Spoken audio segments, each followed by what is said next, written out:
because we were having dinner and stuff, and it's funny, the war in Ukraine came to the topic from one of my sisters at the dinner table, and she she said, you know, I really hate seeing what's going on. It's a terrible thing.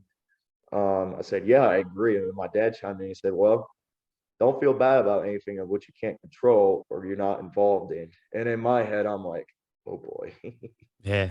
oh boy, Dad, if only you knew. I'm so sorry. And my parents always on Sunday dinners would greet me at the door, and they would give me a hug and they say, I love you and we'll see you next week. And if you have any questions, call. Because before, when I got out, because I served prior to, I was in the army, but when I got out of the army, dude, I was penny. I didn't really have much going for me. I had like maybe 8K, and being the guy I am, I blew it all. So I had to do odds and ends growing up from 19 years of age to 21 years of age. I was kind of in and out of everything. Mm.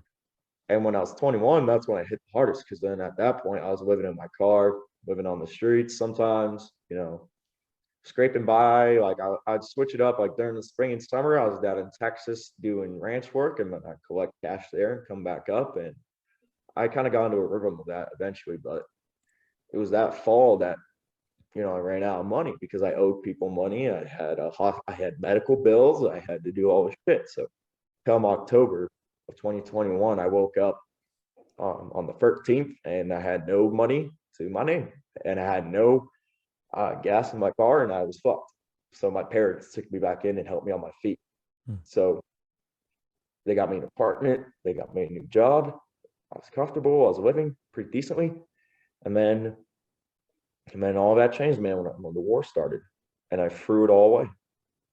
And that's something has still completely damaged my relationship with my family. Not the apartment, not the job, but just because on that night when I told my mom goodbye, it was actually the real final goodbye at that point in time.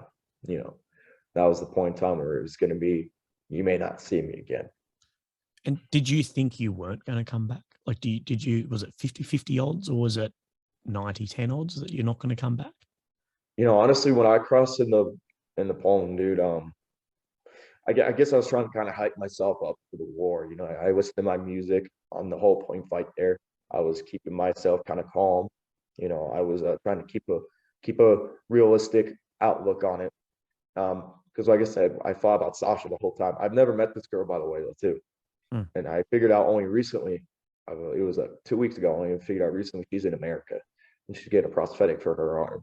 And she's in New York now with her mom and sister that survived the incident.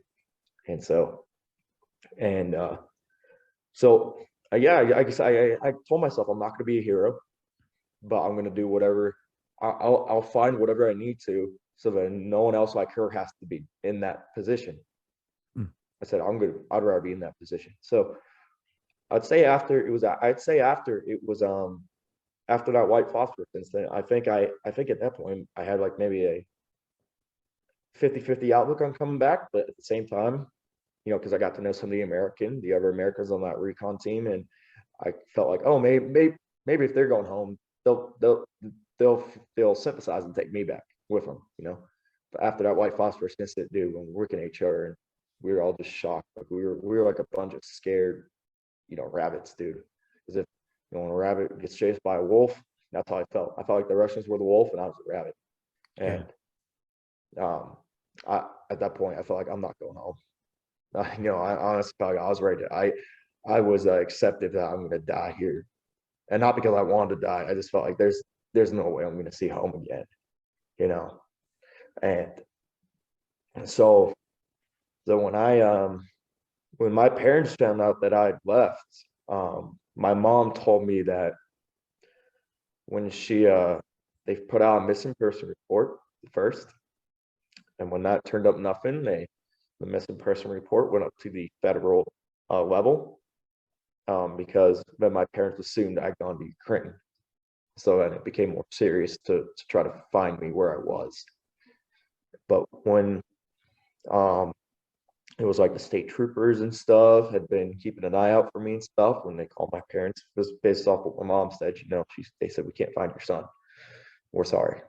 And so my mom, by herself, went out, and she said she couldn't even, when she opened up that door to the apartment, she said she felt like she had been her son had died. She felt like I had died.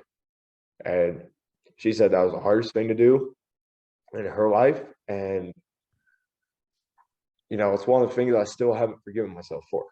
So yeah, it was pretty bad. So when I was there, I definitely felt like I wasn't gonna make it back, but I told myself I'll try to do as much as I can while I'm here before it's my time. So that's where I kind of found where my next fit would be, because after Bucha, I didn't enter Bucha after that because I was